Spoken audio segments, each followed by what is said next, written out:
أعوذ بالله من الشيطان الرجيم. بسم الله الرحمن الرحيم. السلام عليكم ورحمة الله وبركاته. الحمد لله رب العالمين، والصلاة والسلام على أشرف الأنبياء والمرسلين وعلى آله وصحبه أجمعين. اللهم افتح علينا حكمتك وانشر علينا من خزائن رحمتك يا أرحم الراحمين. رب اشرح لي صدري ويسر لي أمري واحلل عقدة من لساني يفقه قولي. اللهم فقهنا في الدين وعلمنا تأويل واهدنا إلى صراطك المستقيم صراط الذين أنعمت عليهم من النبيين والصديقين والشهداء والصالحين وحسن أولئك رفيقا يا أرحم الراحمين. سبحانك لا علم لنا إلا ما علمتنا إنك أنت العليم الحكيم. آمين يا رب العالمين. Apa khabar sidang penonton sekalian? Sabahul khair, selamat pagi diucapkan kepada penonton setia rancangan Bual Bicara Agama nombor 1 di Malaysia. Tak lain tak bukan, Tanyalah Ustaz, biar tahu jangan keliru. Pertama-tamanya sama-samalah kita panjatkan kesyukuran kepada Allah Subhanahu Wa Taala kerana dengan izin serta inayahnya Allah Subhanahu Wa Taala mempertemukan kita pada pagi ini sekali lagi dalam episod yang baharu, di dalam hari yang baharu, di dalam edisi 14 Disember 2020 bersamaan 28 Rabiul Akhir 1442 Hijriah, dan hari ini merupakan hari Isnin. Sudah semestinya ada di kalangan penonton kita pada saat ini sedang mempersiapkan diri untuk ke tempat kerja sebagainya. Jadi jangan kita membuang masa. Jom ayuh sama-sama kita mencuri sedikit masa kita pada pagi ini sesudah kita selesai menunaikan solat subuh pada pagi tadi untuk sama-sama kita berada di dalam taman-taman syurga menerusi majlis ilmu di dalam rancangan Tanyalah Ustaz ini, insya-Allah. Seperti biasa sidang penonton sekalian, rancangan Tanyalah Ustaz membawakan topik-topik yang cukup menarik untuk kita sama-sama pelajari dan kita dalami sebagai salah satu cara untuk kita mengumpul bekalan pahala sebanyak-banyak yang boleh di dunia ini sebagai bekalan kita untuk bertemu dengan Allah Subhanahu Wa Taala di akhirat kelak, insya-Allah. Jadi sidang penonton sekalian, sebelum mana kita nak meneruskan, nak mengetahui apakah tajuk perbincangan kita pada pagi ini, jom sama-sama kita saksikan terlebih dahulu statistik terkini pandemik COVID-19 yang sedang menular di Malaysia ini. Sehingga semalam 13 Disember terdapat sebanyak 1,229 kes baharu dan 1,227 daripadanya adalah penularan kes tempatan. Dan duka cita dimaklumkan terdapatnya 4 kematian baharu yang menjadikan jumlah keseluruhan kes kematian di Malaysia adalah sebanyak 415 kes.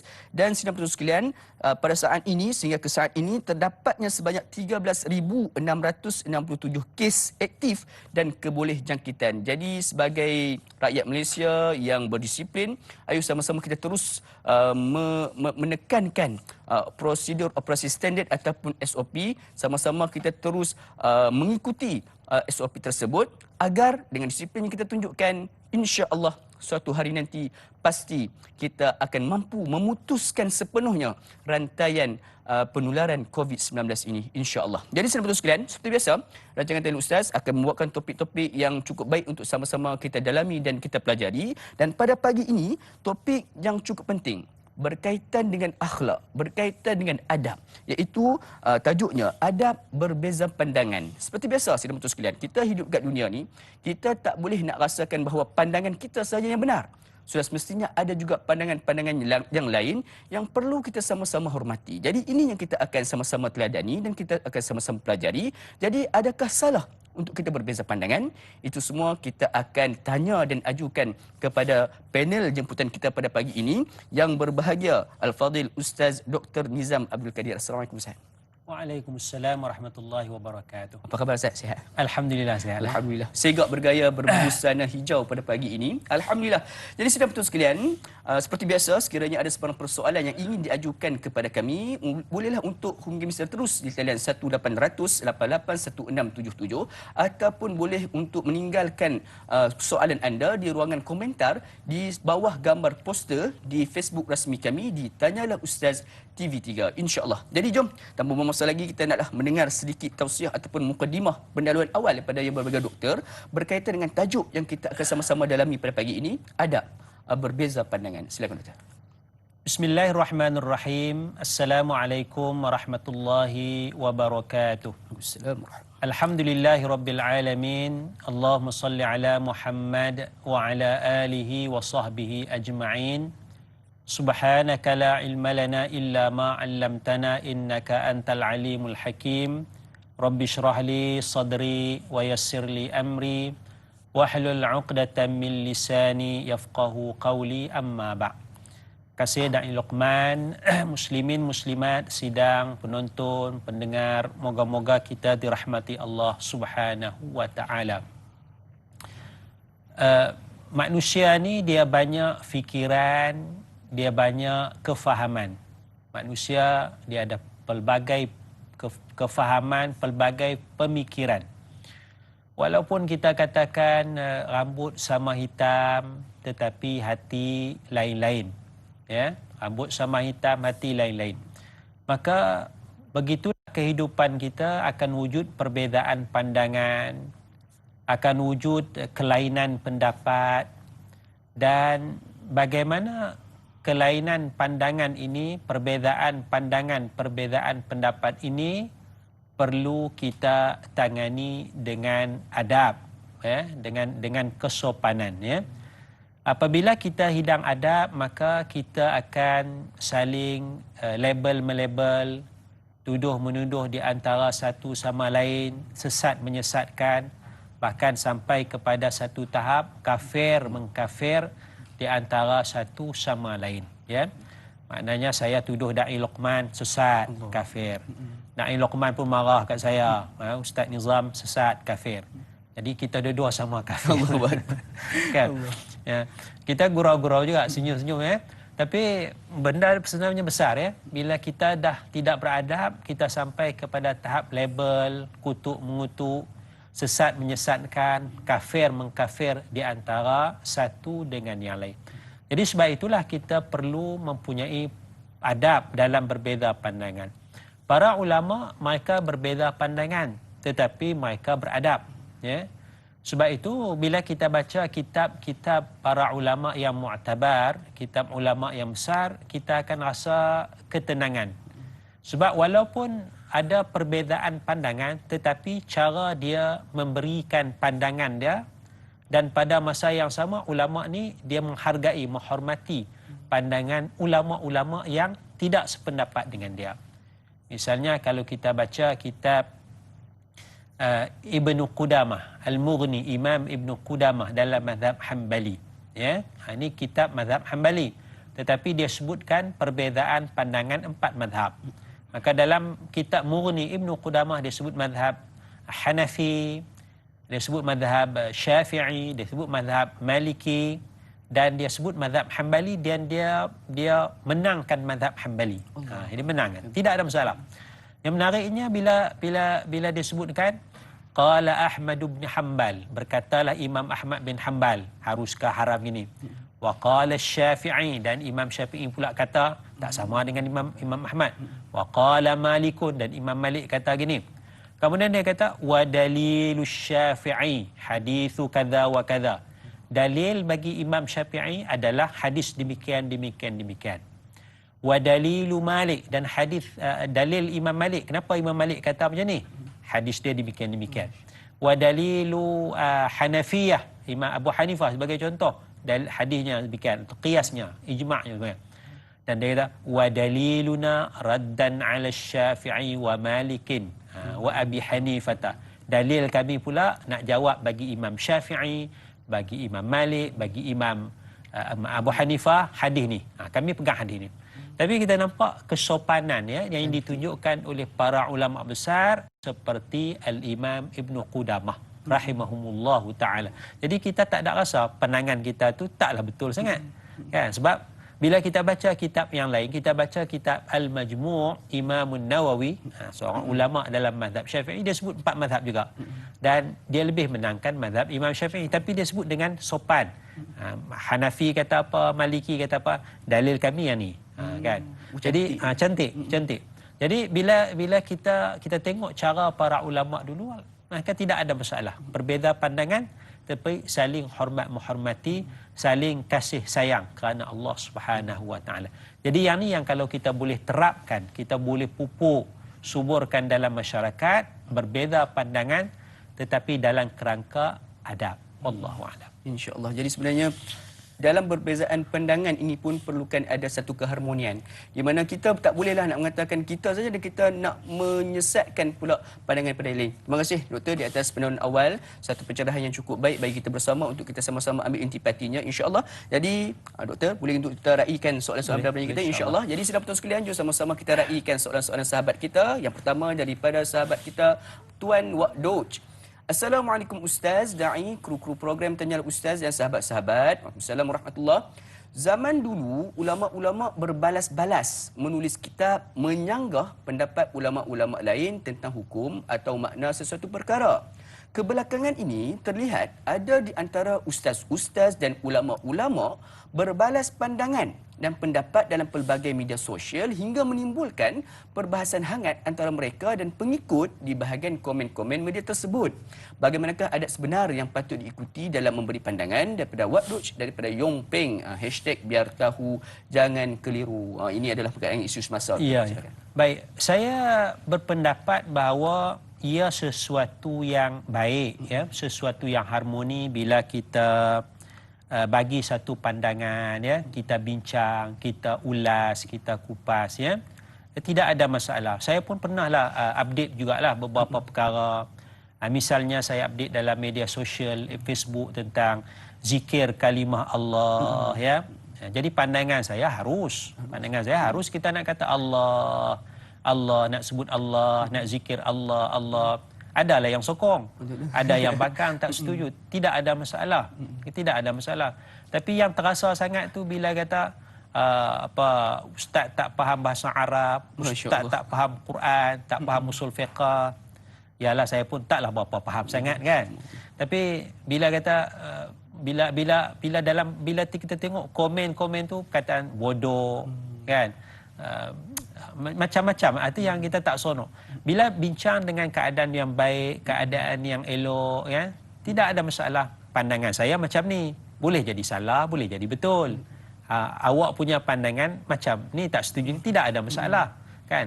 Tidak semestinya awak setuju dengan saya 100% dan tidak semestinya saya setuju dengan awak 100%. Ini kata perbezaan pandangan itu.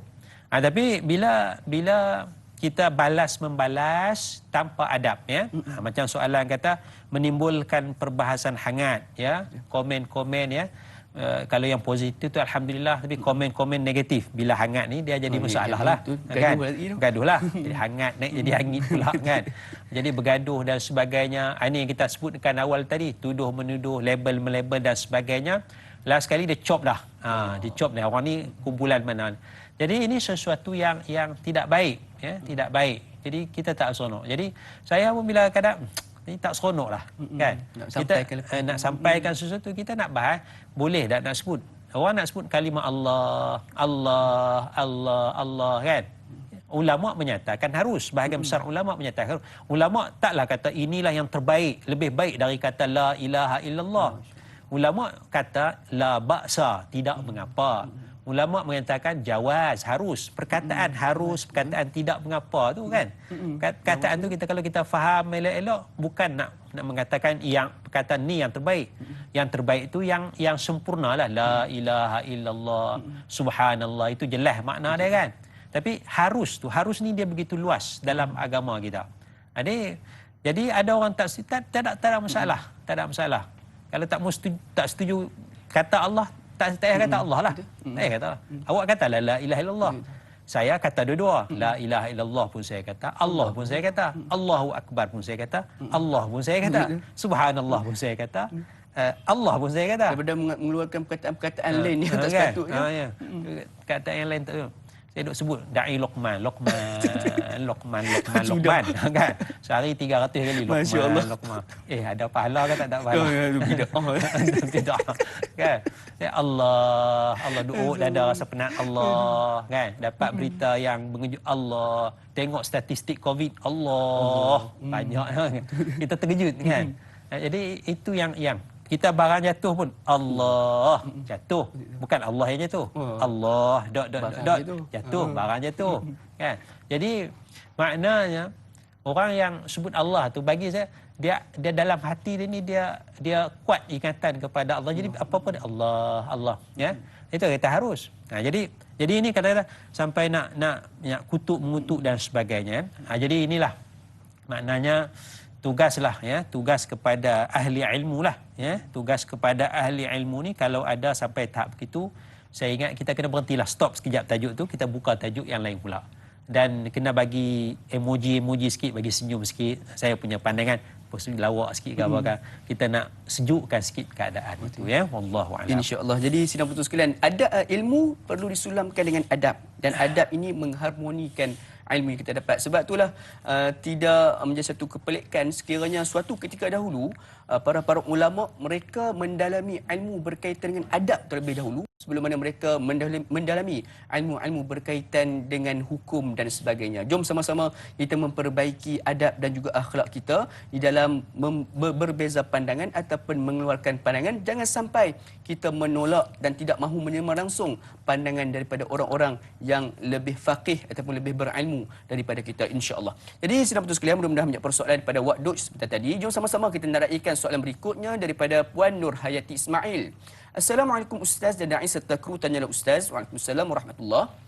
Apakah pula adab sekiranya sesuatu pandangan seolah dipinggirkan, malah dijadikan usul perdebatan tanpa merujuk kepada yang mengeluarkan pandangan tersebut? Mohon pencerahan dari Ustaz. Terima kasih daripada Kak Yat, Bandar Tasik Putih, Rawang, Selangor. Satu soalan menarik, dan juga ada juga satu soalan, Doktor. Kadang-kadang macam kami inilah sebagai pendakwah muda, kita ni yalah memang kita ni nak dikatakan kelulusan kita tu taklah sampai PhD sebagainya.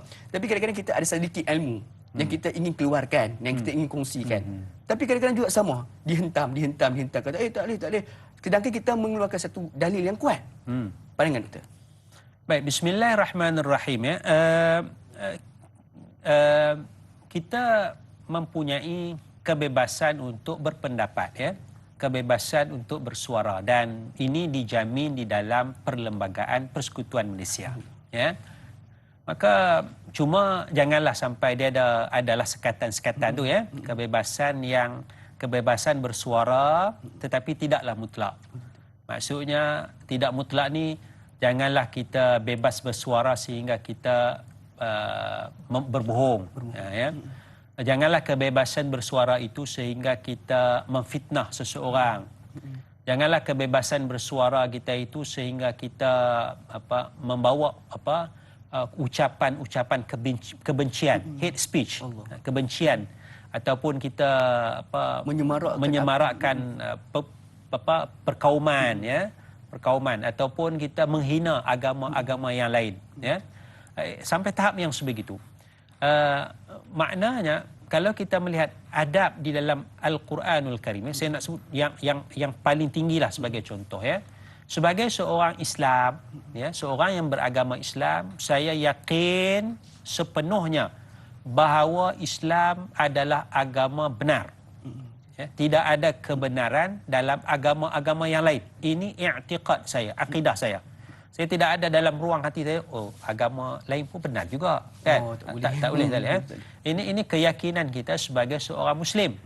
Mana kalau kita ada keyakinan agama lain pun benar, mana kita ada syak sikit kepada kebenaran agama Islam. Tak boleh. Kita mesti mutlak kebenaran agama Islam. Tiada Tuhan melainkan Allah, Muhammad itu Rasulullah. Stop. Ya.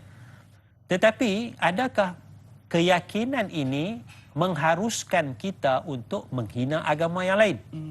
Ini soal adab. Maka Allah Subhanahu wa taala firman, وَلَا تَسُبُّوا الَّذِينَ يَدْعُونَ مِن دُونِ اللَّهِ فَيَسُبُّوا اللَّهَ عَدْوًا بِغَيْرِ عِلْمٍ. Janganlah kamu mencaci, janganlah kamu menghina, janganlah kamu mengutuk sembahan-sembahan selain daripada Allah. Ya, kita tengok rakan-rakan kita yang beragama Hindu ya, beragama Buddha, beragama Kristian dan sebagainya, jangan hina, jangan caci sembahan-sembahan mereka. Tak benar tu. Itu i'tiqad saya. Kan? I'tiqad saya. Tapi jangan caci sembahan dia. Kerana apa? Ini soal adab. Kerana kalau kamu caci sembahan mereka, fayasubbullah, sebagai tindak balas mereka pula akan caci Allah Taala, akan kutuk Allah Subhanahu Wa Taala tanpa ilmu, asas permusuhan, akhirnya jadi bergaduh, ya. Jadi dalam soal keyakinan mutlak ini pun Allah Subhanahu Wa Taala suruh jaga adab, iaitu jangan mencaci. Jangan mencaci, ya. Itu prinsip dia. Kalau nak ajak, itu ajak cara yang Allah Taala sebutkan, bil hikmah, dengan hikmah, dengan nasihat yang baik. Kalau nak berdebat dengan cara yang lebih baik. Maknanya kita tak setuju dengan agama Kristian, sila datang kita berdebat. Debat pun kena jaga adab. Billati hi ahsan wajadilhum billati hi ahsan. Berdebatlah Dengan baik. dengan cara yang lebih baik, ahsan, lebih baik. Kalau nasihat, mau'izatil hasanah, dengan nasihat yang baik. Maknanya nasihat yang baik adab. Adab. Kita tak setuju dengan dia, kenapa dia makan mi, lepas tu dalam satu pinggan tu ada mi, ada nasi, ada bihun, contohlah kan, dia campur sekali. Pelik ni, orang kampung pun tak nak buat ini, contohlah kan. Kan? Nasihat dengan baik. Kan? Jangan duduk tengking ni, awak ni apa ni, bodoh. No. Nasihat dengan yang baik, kan. Kan? Banyak makan ni kan. Ini konsep ni tu, ya. Jadi begitulah kita nak tengok supaya dalam bab agama pun jangan caci sembahan agama orang. Kalau nak berdebat, debat dengan cara yang lebih baik, ya. Kalau nak bagi nasihat dengan cara yang lebih baik. Maka ini yang kita nak tekankan, makna sesuatu itu mestilah dengan adab. Wallahu a'lam. InsyaAllah. Jadi sesuatu itu perlulah dengan adab. Jadi sudah betul sekalian, kita berbeza pandangan tidak ada masalah, tapi pastikan adab itu memelihara dan membendung kita daripada mencaci dan juga menghina agama-agama yang lain. InsyaAllah. Jadi sudah betul sekalian, sudah semestinya banyak lagi persoalan yang kita akan dapatkan jawapannya. Jadi yang kemana-mana teruskan bersama dengan kami rancangan Tanya Ustaz, biar tahu, jangan keliru.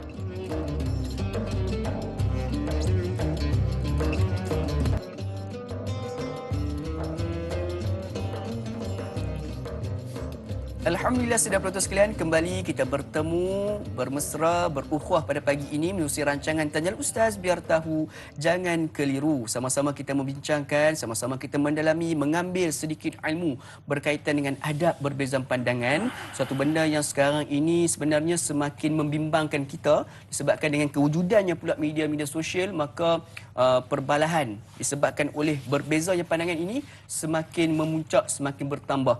Jadi dan juga sebenarnya kebanyakan perbalahan daripada kalangan pandangan dan juga hukum-hukum ini juga banyak sekarang ini telah pun memasuki di dalam seawal usia kanak-kanak lagi. Itu yang amat-amat kita membimbangi, sebab apa benda ini sekiranya tidak dibendung maka dia akan menjadi satu masalah yang cukup besar, bukan hanya untuk negara kita, bahkan buat agama Islam kita yang tercinta, insya-Allah. Jadi kepada sidang penonton sekalian, ada sebarang persoalan yang ingin diajukan kepada kami, boleh untuk hubungi kami terus di talian yang tertera di kaca televisyen, insya-Allah. Jadi sedang betul sekalian, jom sama-sama kita naraikan soalan berikutnya daripada sahabat kita di Facebook, daripada Kak Pah Abimat. Assalamualaikum Ustaz dan Da'i. Waalaikumsalam warahmatullahi wabarakatuh dan kru-kru yang turut menjayakan rancangan Tanya Ustaz. Maaf, saya ingin bertanya, apakah hukumnya kita sebagai orang awam hanya perlu duduk diam jika ada di kalangan orang-orang yang tahu hukum hakam agama berselisih pandangan? Adakah cara-cara untuk kita orang awam menegur atau hanya berdiam sahaja? Mohon Ustaz huraikan. Terima kasih. #biar tahu, jangan keliru, sebab ramai yang keliru. Jadi satu soalan yang baik daripada orang awam nak menegur golongan agama. Bagaimana cara dan adabnya? Silakan Ustaz. Bismillahirrahmanirrahim. Sepatutnya dalam bab agama, orang yang dipanggil sebagai orang agama lah, ahli agama yang memberi panduan kepada masyarakat, ya. Maknanya membimbing masyarakat dengan baik, membimbing masyarakat untuk beradab, membimbing masyarakat kepada mengenal kesopanan, kesusilaan, mengenal kitabullah, mengenal hadis-hadis Rasulullah sallallahu alaihi wasallam. Tetapi malangnya ada segelintir kecil yang tidak membawa ke arah yang sebegitu, tetapi membawa kepada pergaduhan, perbalahan dan sebagainya. Dan masing-masing pula ada pengikut. Dan pengikut inilah yang kadang-kadang yang menyebabkan seorang ahli agama tu dia lagi semangat untuk mempertahankan pandangan dan sebagainya. Perbezaan dalam bab agama ini secara umumnya dalam perkara-perkara yang kecil. Ya, dalam perkara-perkara yang kecil. Dia tidak berlaku dalam perkara yang besar. Sangat jarang dalam perkara besar. Dia perkara yang kecil ni kalau kita lihat dalam bab afdaliyat, dalam bab mustahabbat. Sebagai contoh ya, kita biasa tanya mana lebih afdal. Afdal bila masuk masjid hari Jumaat, khatib sedang khutbah, nak solat sunat 2 rakaat atau duduk, mana lebih afdal? Dia masalah tu je. Datang Ustaz A kata yang afdalnya duduk. Kerana dengar khutbah tu penting, kan? Penting ya. Ada datang Ustaz B kata eloknya yang solat sunat dulu kerana ada hadis seorang sahabat masuk, Rasulullah sedang khutbah, dia duduk, Rasulullah tanya, dah semayang belum? Belum, Rasulullah suruh bangun semayang. Kan? Jadi yang satu kata tak, hadis tu tak kuat. Hadis suruh semayang tu tak kuat, kan? Dia masalah afdal. Beza dia mana lebih baik, mana lebih afdal. Sebenarnya yang afdalnya datang awal. Datang awal. Kita bagi penyelesaian begitu. Datang awal sebelum khutbah datang awal. Tak timbul masalah. Jadi bila bincang tu mempertahankan yang kata yang ni ada sunnah, dalil sunnah, kan? Yang ni kata dak, ini amal ahli Madinah, amalan penduduk mana mereka tak solat sunat dah kalau khatib sedang khutbah. Lepas tu bawalah hujah masing-masing. Lah kali kutuk mengutuk. Ini sebagai contoh. Sedangkan masalahnya kecil, masalah mana lebih afdal, kan? Masalah mustahabbat, masalah sunat. Sunat ke tak sunat ke? Semayang tarawih 8 ke, semayang tarawih 20 ke, faham kan? Pecah, dia panggil kem 8, kem 20, bergaduh kan, 8 20 kan. Jadi orang yang tak semayang tu tengok, aku senang, aku tak bergaduh dengan orang. Kan? Masya-Allah. Dan kalau kita tahu dia bukan masalah 8 20. Solat tarawih tu sunat ke wajib? Tanya yang tu dulu. Yang tu dulu. Sunat. 8 pun sunat. Hang buat 8 pun sunat, hang buat 20 pun sunat. Hang tak buat langsung dosa tak? Tak dosa. Tak dosa. Dah. Apa masalahnya? Jangan bergaduh. Jangan bergaduh, kan? Pergi semayang Isyak, malam nak semayang malam ni. Balik, kan? Tunggu murai. Murai pergi rumah. Murai pukul 10.30. Balik rumah 10.30 datang makan murai. Masya-Allah. Tak ada apa nak marah. Tak ada apa-apa. Kan? Itu khilaf dengan tu imam lah, dia tuan kuasa masjid lah. Murai makan, mayang tak mau. Tak, masalah kecil. Nak semayang sunat 8 kan nak semayang sunat 20. Kita khilaf bab sunat. Kerana khilaf bab makruh. Kan, bab makruh. Makruh ni tak berdosa pun. Tak berdosa makan bawang mentah, kan? Ya, memanglah ada hadis Nabi larang kan. Tapi larangan Nabi ni, iqtida ni, larangan Nabi ni kadang-kadang jazam, kuat, kadang-kadang tidak jazam. Bila jazam ni kuat ni dia bawa kepada haram. Bila Nabi larang tapi tak berapa kuat, dia bawa kepada makruh. Kan? Memang sama-sama Nabi larang. Tapi kita nak kena tengok Nabi larang ni haram ataupun makruh. Yang ni dibahaskan oleh para ulama dalam kitab usul fiqah ya. Sebagai contoh saya tunjukkan kitab ya, Bulughus Sul ya, fi madkhali ilmi. Ini permulaan barulah ya, permulaan baru. Ni nak bicara ni Nabi larang ni wajib ke? Nabi larang ni haram ke, makruh ke? Nabi suruh ni wajib ke, sunat ke? Khilaf di tu kan? Allah, sehingga perkataan firman Allah pun ulama beza pandangan nak mentafsirkan. Ya ayyuhalladzina amanu idza tadayantum bidainin ila ajalin musamman faktubuh. Wahai orang yang beriman, bila kamu berhutang di antara kamu sampai tempoh masa tertentu, hendaklah kamu tulis. Jadi tulis hutang tu wajibkah, sunatkah, haruskah? Allah Ta'ala suruh. Ya betul Allah Ta'ala suruh. Tapi apakah hukum dia? Sebab hukum ada 5. Wajib, sunat, harus, makruh, haram. Jadi bila suruh ni wajib, sunat atau harus? Kan 3 makna yang besar lah. Ada lagi makna lain. Ulama bahas. Kan? Jadi itulah makna perbezaan. Jadi saya ingat ahli ilmu dia patut lebih sedar, untuk membimbing masyarakat. Masalah sekarang ni ialah segelintir kecil lah, bukanlah ramai. Segelintir kecil ni dia tak memainkan peranan tu, menyebabkan dia bawa pengikut dia untuk bergaduh. Maka saya ingat nasihat yang baik ni kita kena berikanlah. Ya. Cuma nak kena tengok jugalah keadaan bagi nasihat tu. Sebab itulah Imam Syafi'i meletakkan dalam satu syair, janganlah kamu berikan nasihat kepada orang yang tak mau dengan nasihat, kan? Kalau kamu bagi nasihat kepada orang yang tak mau dengar, falasta anta bimahmudin, tidaklah kamu dipuji. Dia tak akan puji kamu, dia marah kamu, dia keji kamu pula pasal bagi nasihat kat dia, kan? Dan tidaklah nasihat itu memberi manfaat. Jadi nak bagi nasihat tu tengok elok-elok. Aku bagi nasihat ni, dia nak kata apa? Ni dia okey ke tak okey ke? Kan? Kalau dia tak terima, dia kutuk aku pula, dia label aku pula, dan tak ada manfaat pun. Kita tengok keadaan. Jadi mainlah peranan masing-masing. Wallahu a'lam. InsyaAllah. Jadi mudah-mudahan mengikut persoalan tersebut, mainkanlah peranan masing-masing. Jadi Ustaz, pada saat ini kita ada sahabat daripada yang sedang memanggil di atas salinan kita, iaitu Tuan Haji Omar yang maklumkan saya. Assalamualaikum Tuan Haji Omar. Waalaikumsalam warahmatullahi wabarakatuh. Da'i Luqman dan Ustaz Dr. Muhammad Nizam Abdul Kadir. Ya, saya Omar, dah betul lah tu. Dari Felda Cini Timur 3 Pekan Pahang.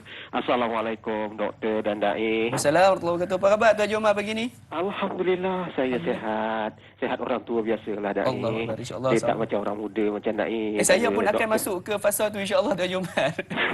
Silakan soalan pagi ni Tuan Haji Omar. Jadi soalan saya begini Doktor, Da'i. Kita dalam masyarakat berbeza pandangan, pendapat, itu perkara biasa. Itu memang perkara biasa dah, tak boleh nak elak dah. Jadi soalan saya, kadang-kadang dalam masyarakat kita ni, dia ada yang ilmunya lebih sedikit dan ada yang terkurang sedikit. Yang kadang-kadang ada seseorang ni dia rajin ke masjid ya, siang malam, itu bagus. Memang kita puji. Ada kadang-kadang dia pula memegang ahli jawatan kuasa masjid. Persoalannya Doktor, kadang-kadang bila dia duduk di tempat itu, segala pandangan dan pendapat dia tidak boleh dipertikaikan. Dia kata hak dia itu betul. Contoh yang paling mudah ni Doktor ya, bila kita kunut solat subuh. Kadang-kadang dia kata, ini tak boleh. Kerana masa apa? Kunut itu wajib dan tak boleh ditinggalkan. Kalau ditinggalkan, kalau tinggal kunut dalam solat subuh, tak sah sembahyang ni. Dan apa pun pandangan orang lain, dia tetap kata tidak sah.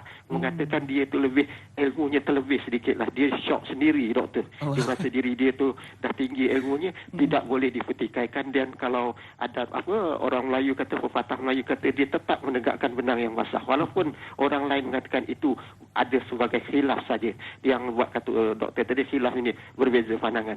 Soalan saya, apakah nak perlu kita tegur ke orang macam ini, ataupun kita harus biarkan sajalah kerana dia ini dianggap sebagai orang yang lebih alim daripada kita? Itu soalan saya Doktor dan Da'i. Terima kasih banyak Doktor dan Da'i. Assalamualaikum. Assalamualaikum warahmatullahi wabarakatuh. Soalan cukup menarik pada Tuan Haji Omar.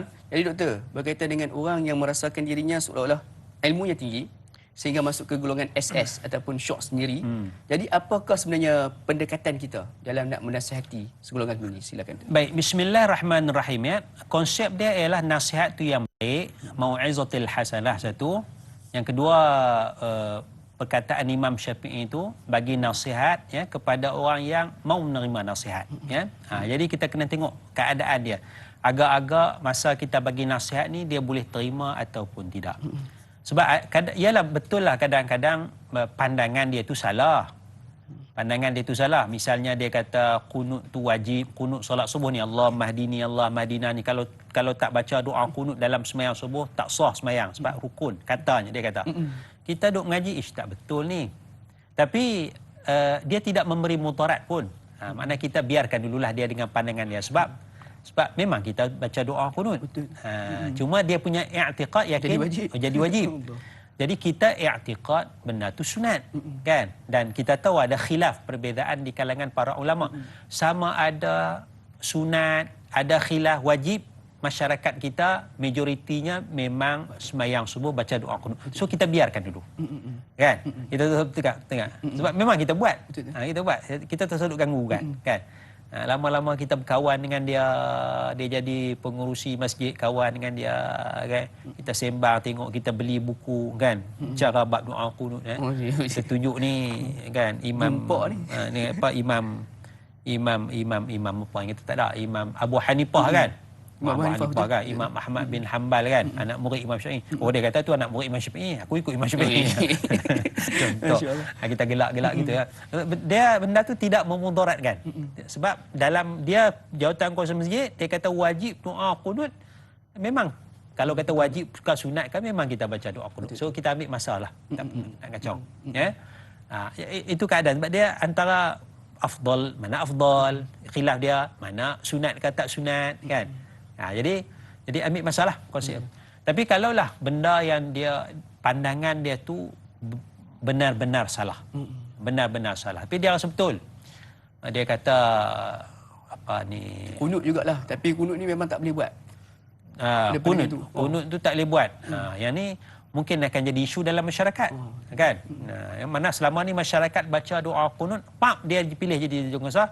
Saya sebagai pengurusi masjid, saya isytiharkan kita tak membuat dah doa kunut sembahyang subuh, sebab doa kunut ni bid'ah sesat. Yang tu saya ingat kita kena ni juga sebab dia mengganggu keharmonian dalam masyarakat. Maknanya masyarakat tu dah daripada kecil kita duduk situ kampung memang baca doa kunut, naik-naik dia tak ada doa kunut. Bukan semua orang faham. Jadi akan timbul. Yang tu kita kena cepat-cepatlah. Sebab itu memberi kesan kepada masyarakat. Kalau dia kata doa kunut wajib, itu tak memberi kesan sangat sebab memang dah buat dah. Kalau dia kata doa kunut tu tak boleh buat, bid'ah sesat, masuk neraka. Yang tu kita kena cepat betulkan kerana memberi kesan kepada masyarakat. Kita kena tengok antara maslahah mudarat besar ataupun tidak dan sebagainya. InsyaAllah. Itu kebijaksanaan kita lah. Allahu a'lam. InsyaAllah, jadi betul sekalian, kita perlu bijak. Kita sebagai orang awam perlu bijak, dan kalau boleh sekiranya kita tidak mampu untuk menasihati, kita ada sekarang ni saluran-saluran yang kita boleh ambil. Sebagai contoh, kita ada pejabat-pejabat agama ataupun penguasa agama yang boleh untuk mengambil tindakan yang sepatutnya, insya-Allah. Jadi sidang betul sekalian, kita sudah pun banyak juga persoalan yang kita dapat cari jawapannya pada pagi ini. Masih lagi banyak lagi yang berbaki untuk menantikan jawapannya. Jadi jangan ke mana-mana, teruskan bersama dengan kami dalam rancangan Tanyalah Ustaz, biar tahu jangan keliru, kembali sebentar sahaja lagi, insya-Allah.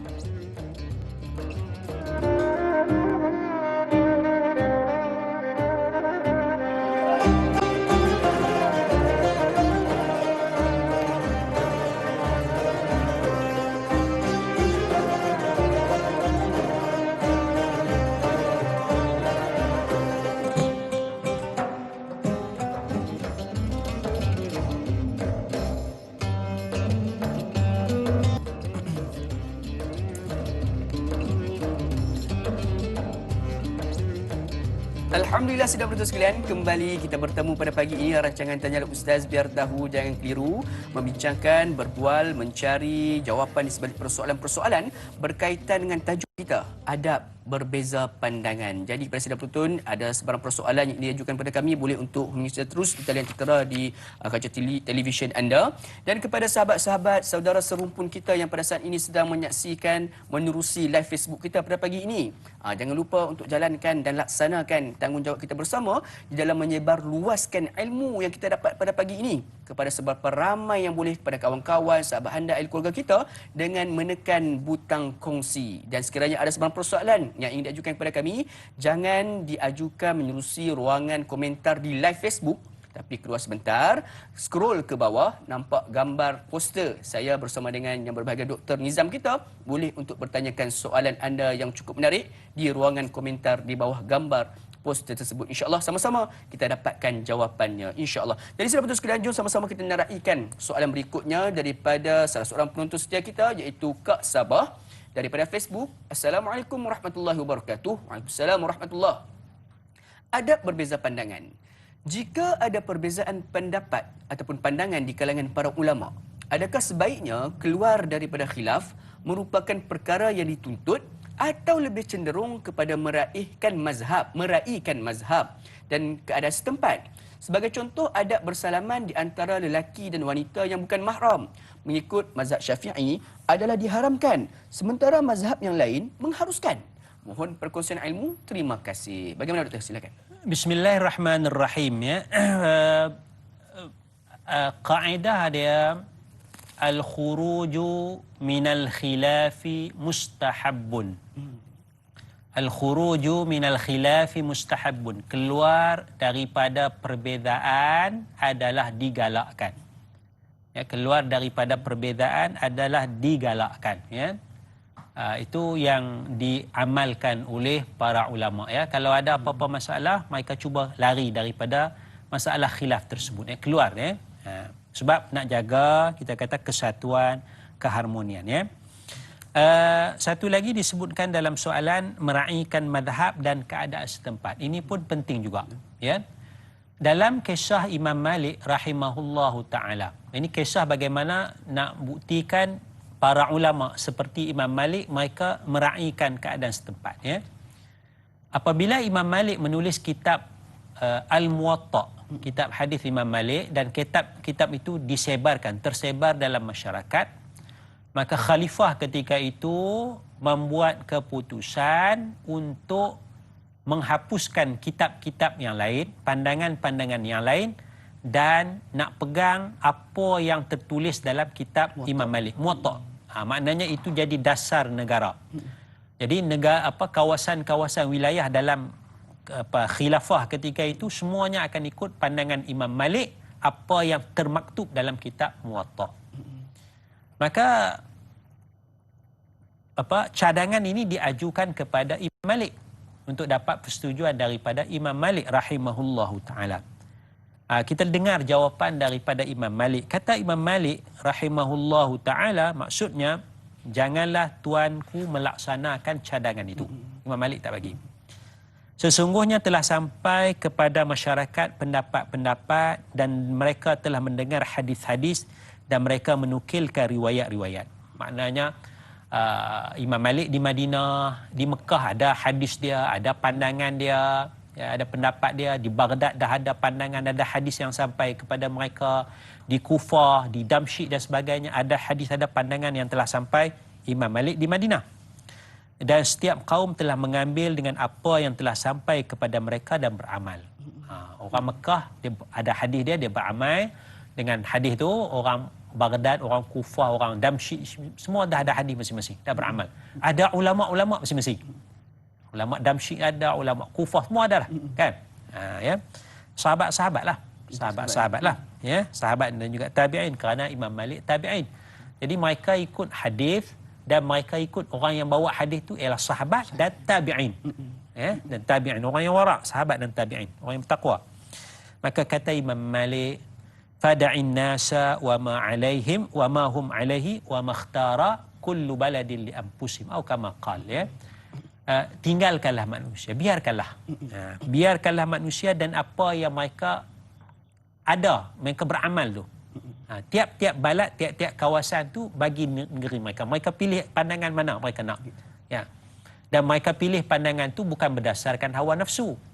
Mereka pilih itu berdasarkan Quran, berdasarkan hadis, dan ada ulama-ulama yang berijtihad sedemikian rupa. Biarkan. Jadi kita melihat selepas daripada itu ada mazhab Hanafi kembang subur bersama mazhab Maliki, dan selepas itu timbul mazhab Imam Syafi'i dan kemudian mazhab Imam Ahmad bin Hanbal. Ini dari sudut fiqh. Dari sudut fiqh. Kerana Imam Malik lebih kepada soal fiqh, ya. Jadi maknanya perkataan Imam Malik rahimahullahu taala itu ialah nak keluar daripada khilaf dan menjaga keharmonian, kita jaga mazhab setempat. Ya. Jadi balik kepada soal doa kunut tadi tu, contoh mudah kita, majoriti dalam negara kita beramal dengan doa kunut. Ya.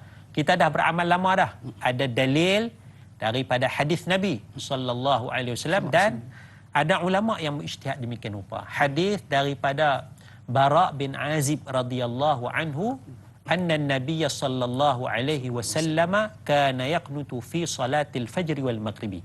Bara bin Azib, sahabat Nabi, menyatakan bahawa Nabi sallallahu alaihi wasallam berdoa qunut pada solat subuh dan maghrib. Solat subuh dan maghrib. Maghrib tak nak buat pula. Kita tak nak buat pula. Solat subuh dan ulama kaji hadis tu, kaji akhirnya buat keputusan solat subuh saja. Solat maghrib tak ada. Solat subuh saja. Kerana ada lagi cara pendalilan kepada hadis itu panjanglah cerita dia, cara nak buat dalil tu. Tapi ada hadis yang lain yang kata tak ada doa kunut. Tak apalah, maknanya kita dah pilih. Sebab itu bila kita baca Sunan Tirmizi sebagai contoh, dia bawa hadis dan dia akan bagi ahli ilmu mana yang berpegang. Dia akan bagi tahu hadis Bara' bin Azib ni diamalkan oleh Imam Syafi'i dan Imam Malik rahimahullahu taala. Kerana hadis yang lain pula kata tak ada doa qunut subuh tu diamalkan oleh Imam Abu Hanifah dan Imam Ahmad bin Hanbal. Maknanya Imam Tirmizi sebagai ulama besar dalam bidang hadis, ya, bidang hadis, kita baca Sunan Tirmizi, kutub sittah itu mu'tamadlah kita kata. Perkara penting ya dalam nak rujuk hadis ni, antaranya Sunan Tirmizi tu dia dah sebut Imam Malik kata apa, Imam Syafi'i kata apa, Imam Abu Hanifah, Imam Ahmad, 4 orang tersebut mewakili 4 mazhab tu, bermula sejak zaman Imam Tirmizi rahimahullahu taala. Ya, dia dah sebut dah dalam kitab Sunan Tirmizi tu. Jadi disebut jelas hadis tu. Jadi kita nak ambil inilah makna menghormati pandangan masyarakat setempat, ya. Jadi majoriti kita dah baca doa qunut, baca ajalah, jangan kacau. Kita pergi ke negeri Perlis sebagai contoh, ya. Betul. Sebelum kita masuk ke negeri Perlis tu, kita nak raikan dahulu pemanggil kita yang sedang berada di talian. Assalamualaikum, Haji Ismail. Ya, saya. Apa khabar? Alhamdulillah, sihat, alhamdulillah. Alhamdulillah seperti biasa, sihat, alhamdulillah. Silakan dengan soalan pada pagi ini, insya-Allah. Okay, Assalamualaikum Ustaz. Okey, soalan saya Ustaz, bagaimanakah adab berbeza pandangan Rasulullah SAW untuk menegur para sahabat-sahabat beliau bila mana baginda tidak senang dengan sesuatu perkara? Itu je soalan saya pagi ini. Terima kasih. Sama-sama. Assalamualaikum warahmatullahi wabarakatuh. Waalaikumsalam warahmatullahi wabarakatuh. Jadi doktor, saya tengok soalan daripada Tuan Haji Ismail kita ni ada kaitan dengan soalan nombor 5 daripada sahabat kita di Facebook, daripada Puan Masrifah Nur Jema'in. Assalamualaikum Ustaz dan semua kru yang bertugas. Waalaikumsalam warahmatullahi. Bagaimanakah akhlak dan adab ketika di zaman Rasulullah SAW dan para sahabat yang berbeza pandangan sewaktu peperangan seperti dalam menentukan lokasi perang dan menentukan waktu solat ketika di dalam peperangan. Begitu juga dalam isu pengumpulan Al-Quran. Sama ada perlu dikumpulkan atau di dalam satu mushaf ataupun tidak. Akhirnya semua orang Islam sepakat dan bersetuju dengan pandangan Sayyidina Abu Bakar radhiyallahu anhu. Mohon pencerahan Ustaz, terima kasih. #biar tahu jangan keliru. Jadi doktor, sebelum kita nak jawab soalan ni, doktor boleh habiskan dulu yang berkaitan tadi tu. Baik, Perlis tadi bila kita pergi Perlis, pandangan yang dipilih oleh jawatan kuasa fatwa negeri Perlis ialah tidak ada doa qunut dalam solat subuh. Ada dalil, dalil hadis, ada ulama yang kata tak ada, itu Imam Abu Hanifah dan Imam Ahmad bin Hanbal. Tidak ada masalah, kan? Kalau dia kata tak ada solat subuh, yang tu tak boleh. Itu tak boleh lah. Kan? Yang tu tak boleh lah. Yang tu kita kena lawan lah. Ijma' tu. Ijma' tu kan. Ni tak ada doa qunut. Kita pun kata ada doa qunut. Maknanya orang Perlis janganlah marah sangat. Apa ni kan doa qunut? Dah, kita masing-masing lah. Kalau kami kata tak ada solat subuh tu, lain lah. Kan? Jadi maknanya datang ke Selangor, datang ke Kuala Lumpur, ke Perak, datang ke Kedah. Perlis datang Kedah, sini kawasan doa qunut. Kita doa qunut. Kita hormat. Mana bila kita pergi Perlis, sini kawasan tak doa qunut. Kita hormat. Kan ikut tu imam je lah. Tu imam tak doa qunut, kita ya doa qunut. Semayang kita sah kerana doa qunut. Ini sunat ya. Ini kita menghormati perbezaan ini. Itu kita keluar daripada khilaf, kan? Ni kita duk bergaduh bombang, benda tak selesai pun. Semayang subuh tak khusyuk juga. Ramai lagi orang tak semayang subuh. Ramai lagi orang tak semayang subuh. Yang kita yang berapa kerat duk semayang subuh ni duk bergaduh nak doa qunut kata doa qunut. Sama juga lepas semayang nak zikir kata berzikir. Zikir ni ijma' para ulama. Lepas semayang ada zikir. Yang ni tidak ada khilaf di kalangan para ulama. Cuma beza nak buat cara macam mana. Ramai-ramai atau nak buat ramai-ramai atau seorang-seorang. Majoriti tempat kita buat ramai-ramai. Tu Imam Allah ma'antas salam dan sebagainya. Kita ada negeri dia buat seorang-seorang. Tak apalah, ikut hal masing-masing. Kerana benda wajib kan sunat zikir tu? Sunat. Dia tahu sunat. Tak apalah, tak mau buat pun tak apa. Kan? Tempat kita pun walaupun buat tu imam tengok beralih belakang ada 2 orang pun tu imam Fatihah macam doa tu. Kan? Mana benda kecil. Jadi itu saya nak bawa kan. Kita meraihkan keadaan setempat tu selagi mana mereka ada dalil, ada ulama yang berpendapat sedemikian. Tapi kalau kalau tak ada dalil, tak ada ulama, ya, misalnya dia bawa pandangan tempat kami ni pakai solat daim contoh dia. Kalau dah semayang sampai maqam khusyuk, tak perlu solat lagi dah. Tak perlu, ya, tak perlu dah. Sekali solat cukup dah. Yang tu tidak ada dalil dan tidak ada ulama yang berkata demikian. Yang tu kita kena bising sikitlah, kena lawan lah. Tapi yang ada ulama kata kita menghormati, ya, wallahu a'lam. InsyaAllah. Jadi mudah-mudahan banyak persoalan yang diajukan oleh Kak Sabah tersebut. Jadi jom sama-sama doktor kita dengarkan sedikit penjelasan doktor berkaitan dengan Puan Masrifah Nur Jama'in ataupun dengan Tuan Haji Ismail kita ni bertanyakan berkaitan dengan pada zaman sahabat. Baik, perbezaan zaman sahabat ni dah wujud. Zaman Nabi dah ada perbezaan pandangan.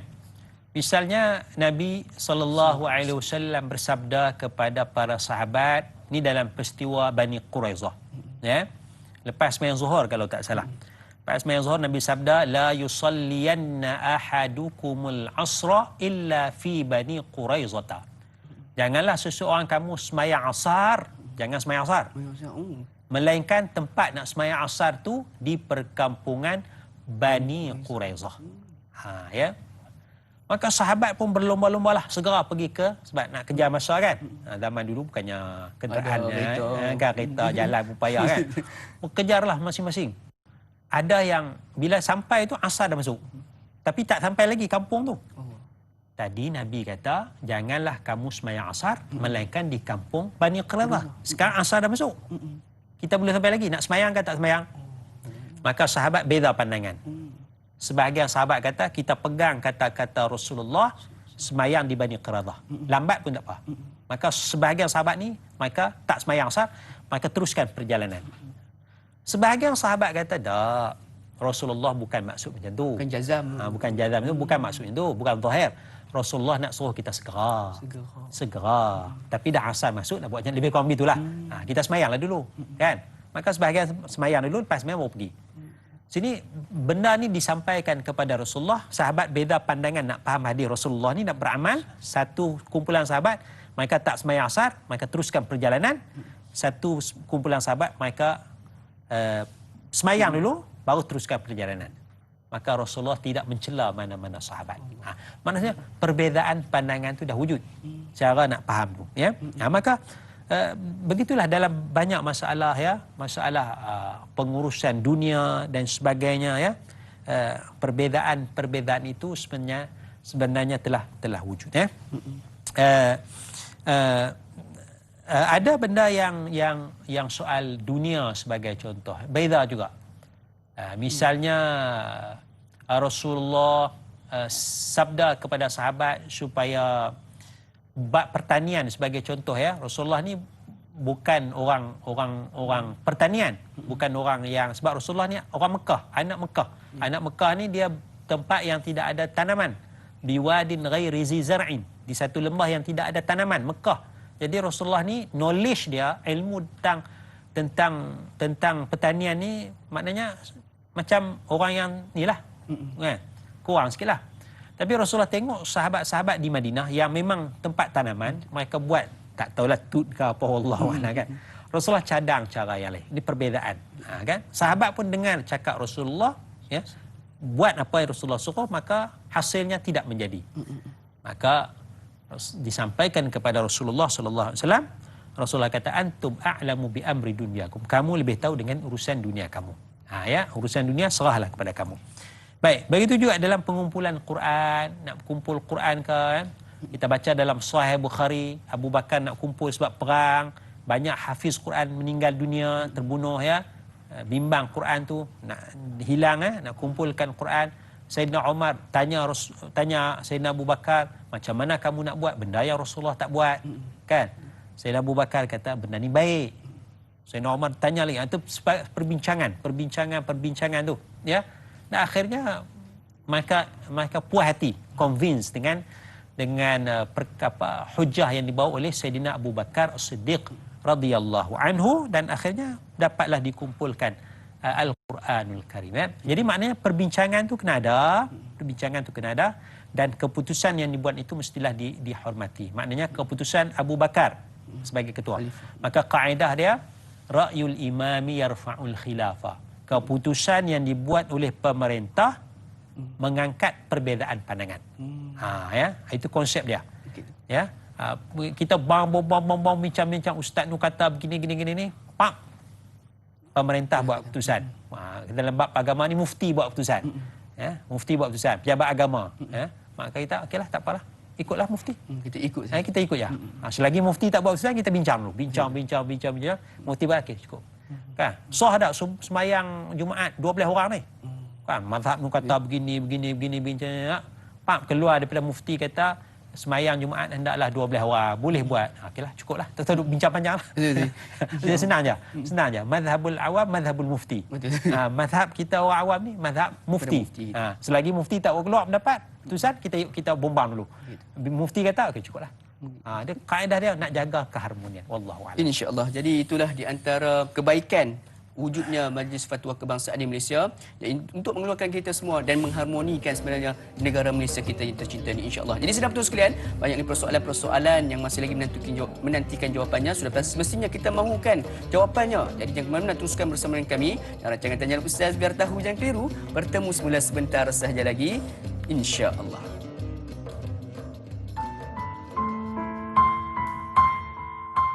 Bismillahirrahmanirrahim. Allahumma inni a'udzubika minal baras wal junun wal judham wa min sayil asqam. Ya Allah, sesungguhnya aku berlindung denganmu dari penyakit sopak, gila, kusta dan penyakit-penyakit yang buruk. Amin ya rabbal alamin.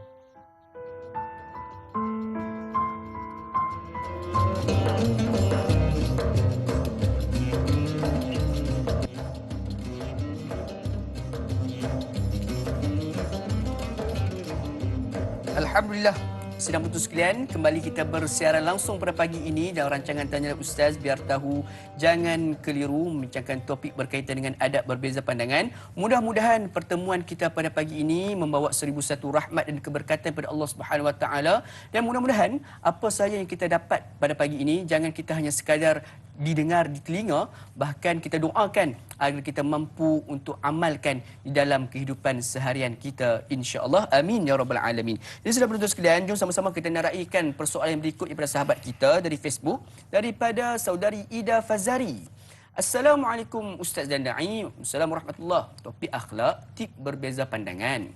Setiap kita memang mempunyai pandangan masing-masing. Namun bagaimana menangani seseorang yang sentiasa hendak menang dalam setiap topik dikemuka tanpa memberi peluang kepada insan lain yang punya pendiriannya sendiri? Bagaimanakah adab atau situasi kita untuk mengatasinya? Bagi saya, lebih suka berdiam seketika untuk mengelakkan keadaan semakin panas. Kadang-kadang memendam membuat kita terasa sakit. Namun untuk kebaikan, adakah ianya baik untuk dirinya? Ustaz Da'i. Terima kasih. Tanya hashtag Tanya Ustaz TV3 dan TV9, hashtag biar tahu jangan keliru. Satu soalan yang menarik berkaitan dengan memendam rasa, tidak mahu mengungkapkan pandangan sebabkan nak menjaga perasaan. Silakan. Baik, bismillahirrahmanirrahim ya. Biasalah ya, tabiat kita ini kalau kita berbeza pandangan, tabiat kita sudah tentu kita nak menang. Ya. Itu tabiat kita lah ya. Dan ia kadang-kadang merupakan satu penyakit, iaitu penyakit kita ujub dengan pandangan kita, kita rasa kita hebat ya. Sebab itu dalam riwayat hadis disebut dengan salasu muhlikat, ada 3 perkara yang memusnahkan, merosakkan. Syuhum muta', kebakhilan yang ditaati, wa hawa muttaba', dan hawa nafsu yang diikuti, wa i'jabu kulli dhi ra'in bi ra'yihi, dan rasa kagum orang yang ada pandangan dengan pandangan dia. Jadi yang pertama yang merosakkan kebakhilan yang ditaati, terlalu kedekut ya, satu. Yang kedua, hawa nafsu yang diikuti, kita ikut hawa nafsu kita. Yang ketiga ni, kita rasa kagum, kita rasa hebat dengan pandangan kita. Jadi pandangan kita betul. Ini akan merosakkan kita. Merosakkan kita satu ya, merosakkan hubungan kita dengan orang lain. Kalau kita tengok Iblis, la'natullahi alaih, Iblis apabila diperintah sujud kepada Nabi Adam alaihissalam, ya, fasajadu, semua malaikat sujud ya, illa iblis, melainkan iblis. Aba wastakbara wa kana minal kafirin. Iblis tu enggan patuh perintah Allah, dia rasa sombong, takabur, dan dia termasuk daripada kalangan orang yang kafir, kufur kepada Allah Subhanahu wa taala. Itu iblis, watak iblis. Iblis punya pandangan, ana khairum minhu khalaqtani min nar wa khalaqtahu min tin. Ya, aku ni lebih baik daripada Adam. Aku lebih baik daripada Adam. Sebab apa? Sebab Allah, engkau ciptakan aku, iblis ni, daripada api, dan engkau ciptakan Adam tu daripada tanah. Jadi api dengan tanah, api lebih baik daripada tanah. Kata Adam. Kata iblis. Jadi dia punya pandangan. Dia Pandangan dia. Jadi pandangan dia itu, dia sombong, takabur, akhirnya membawa dia derhaka kepada Allah Subhanahu wa taala. Ya. Ini bahaya ni bila kita rasa kagum dan sebagainya, sehingga dengan Allah pun dia nak lawan. Mana kita sekarang ni, kita bagi satu pandangan, orang bawa satu ayat Quran. Allah, pandangan aku dengan ayat Quran ni tak apa kena banyak. Kita tak kira. Kita pusing ayat Quran tu. Cari juga ayat lain. Kita cari ayat lain, kita pusing ayat tu. Ayat tu kamu tak faham. Kamu tak faham ayat ni. Aku faham ayat ni. Aku dah baca ayat ni. Aku dah kaji dah. Bukan macam tu maksud dia. Sedangkan kita tak nak baca. Tak nak kaji pun. Baca tu mungkin. Kita tak nak kaji pun ayat tu. Kan? Pandangan kita tu salah. Sungguh-sungguh salah. Kan? Kita katalah, sebenarnya orang lelaki ni boleh pakai emas. Contoh, boleh pakai emas. Kerana emas ni perhiasan yang indah. Kan? Qul man harrama zinatallahi allati akhraja li'ibadi wat-tayyibati minar rizq. Kita baca ayat Quran. Ayat tu. Katakanlah siapa yang nak mengharamkan perhiasan yang Allah Taala keluarkan. Emas ni perhiasan. Kita haramkan emas. Ulama yang haramkan emas itu tak betul. Kan? Kita faham apa-apa. Orang bawa satu hadis ni, hadis Nabi larang lelaki pakai emas. Hadis tu dhaif. Orang tolak kata, ini hadis. Ini bukan hadis ni, hadis palsu ni. Kan? Hadis ni berlawanan dengan Quran. Masya-Allah. Kan? Saya pegang Quran saja. Ni ulama kata, ulama bukannya maksum. Kan? Bila kita rasa kagum dengan pandangan kita, macam iblis tadilah. Iblis dia dengan Allah, kan? Kita dengan Quran, dengan hadis tak sesuai dengan pendapat kita tolak Quran, kita tolak hadis. Ini bahaya. Ini bahaya. Baik, itu satu keadaan yang kita kena jaga-jaga. Kemudian dia bahaya juga dengan bila kita rasa nak menang, ya. Dia bahaya kepada hubungan kita dengan kawan kita, dengan masyarakat, ya. Jadi kita tak beradab. Jadi sebab itu kita nak mengalah je lah. Kita nampak makin tak elok ni, makin busuk ni, panas sangat ni. Kita mengalah. Minta maaf. Mengalah bukan berartinya kalah. Saya nak suka perkataan minta maaf tu. Kalau kita nak bagi pandangan tu, elok juga kalau kita minta maaf. Minta maaf, ya, saya nak bagi pandangan saya. Saya pernah baca dalam satu buku, ya, itu bagi minta maaf kalau pandangan saya ni tak betul. Perkataan minta maaf. Jadi bila kita sebut minta maaf ni, menggambarkan kita ni merendah diri.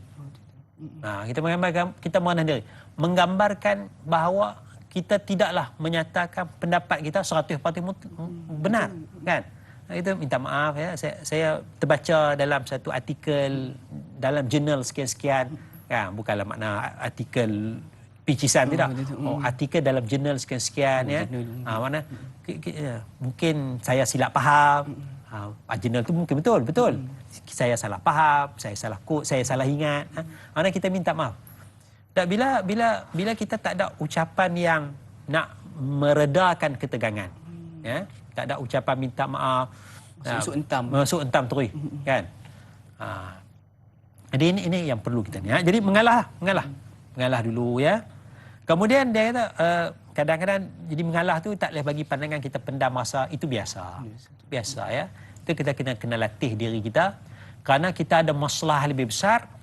Masalah lebih besarnya kita nak jaga keharmonian, kesatuan, ya, kesatuan rakan-rakan kita, kesatuan umat, kesatuan rakyat sebagai contoh. Kalau dalam Islam kita nak jaga kesatuan umat Islam, dalam negara kita nak jaga keharmonian masyarakat pelbagai kaum, ya. Kalau kita bagi pandangan tu, orang India marah, orang Cina marah, orang Melayu marah, kan? orang asli marah. Kan? Tak perlu elakkan. Tak elok, tak entik lah. Kan? Kita rasa je kita benar. Orang lain pun ada pandangan juga. Kita mengaji, orang lain pun mengaji juga. Kita baca, orang lain pun baca juga. Ya. Jadi kita nak kena harmonikan. Jadi nampak dah tak apa elok tu, kita patah balik, slowkan balik, kita harmonikan.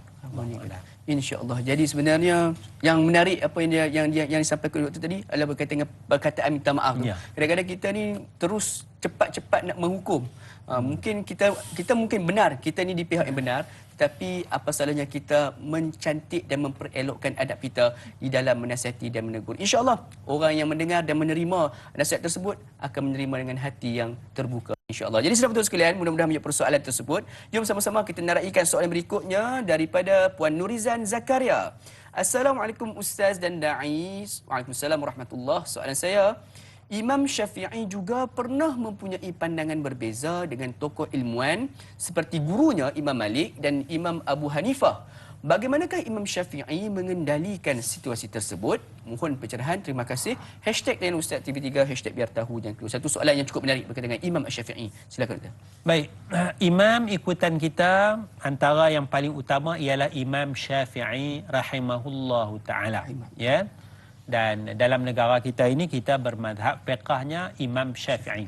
Dan dia satu yang normal. Sebab kalau kita pergi mana-mana negara pun dia ada madhab, ya. Makna kalau di Arab Saudi dia mungkin lebih kepada madhab Hanbali. Kalau kita pergi ke Mesir rasminya madhab Hanafi. India madhab Hanafi, Pakistan madhab Hanafi, Khilafah Uthmaniyah madhab Hanafi, sampai ke Nusantara ini Malaysia, Indonesia, Singapura, Patani itu madhab Syafi'i, ya. Tidak ada masalah, kesemuanya ikut Quran dengan sunnah, ya.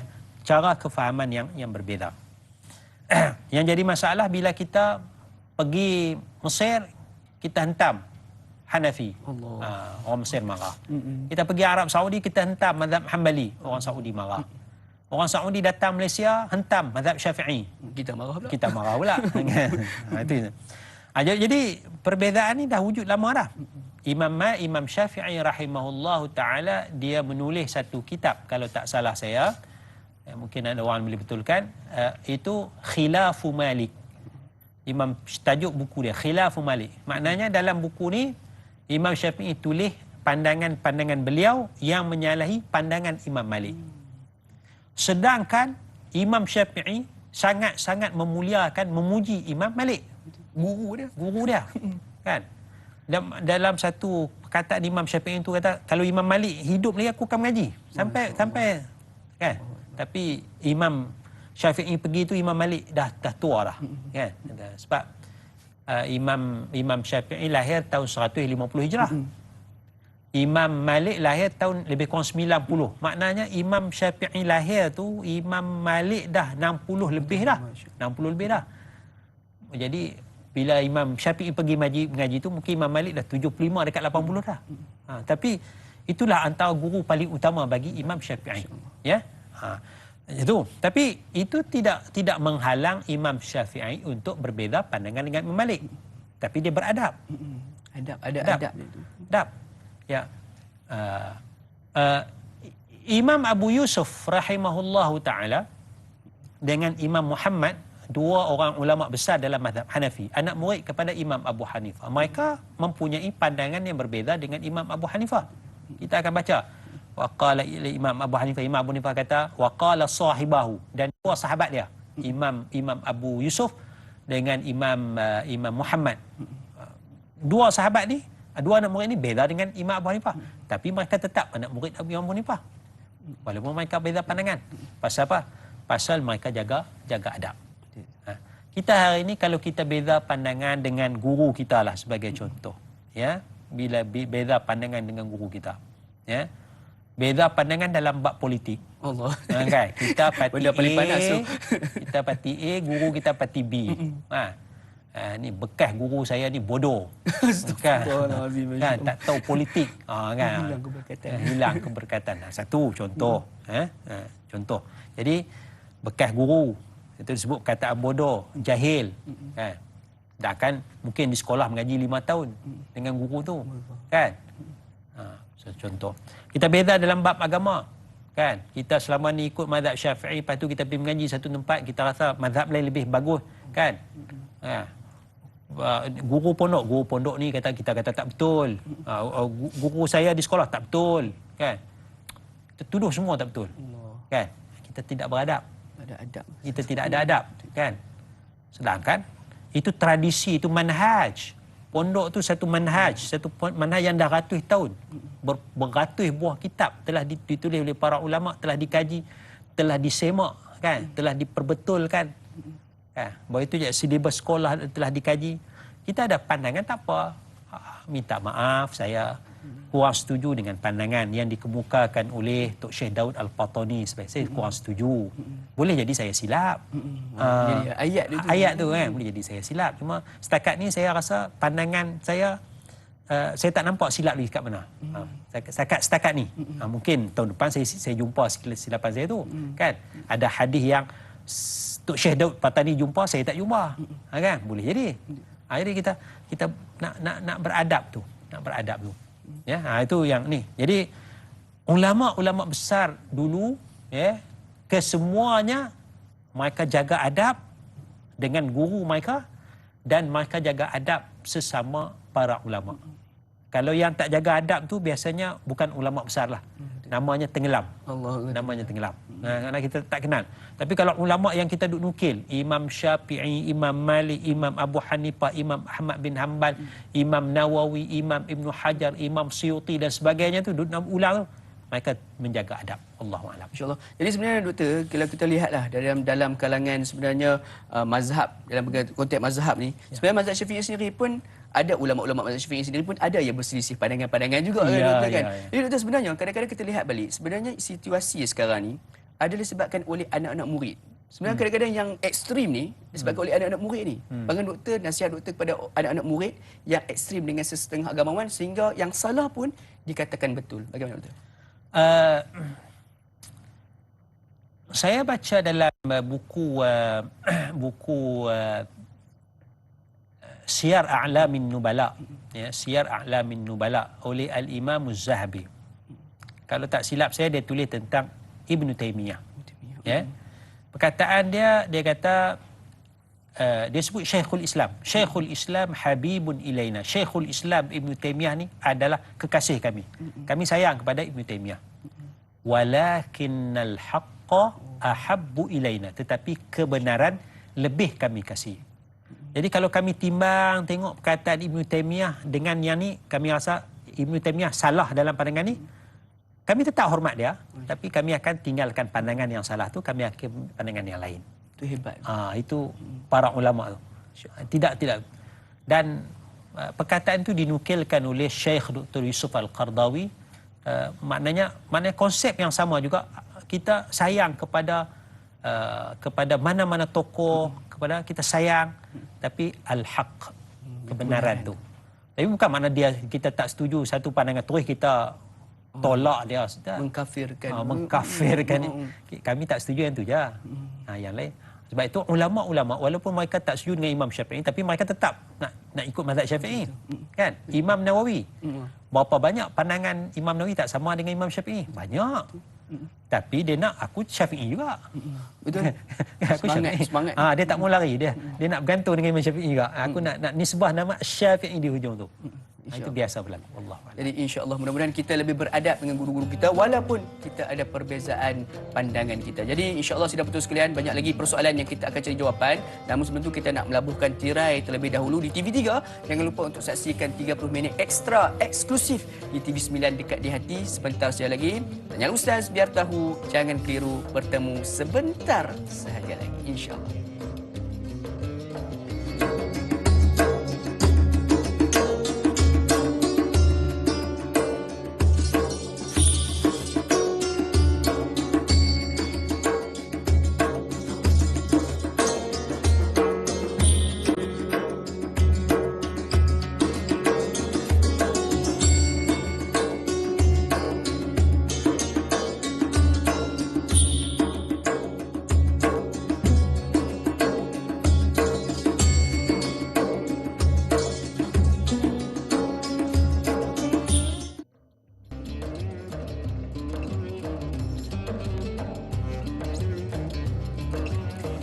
Ikan keli dimasak lemak, dihidang bersama nasi yang panas.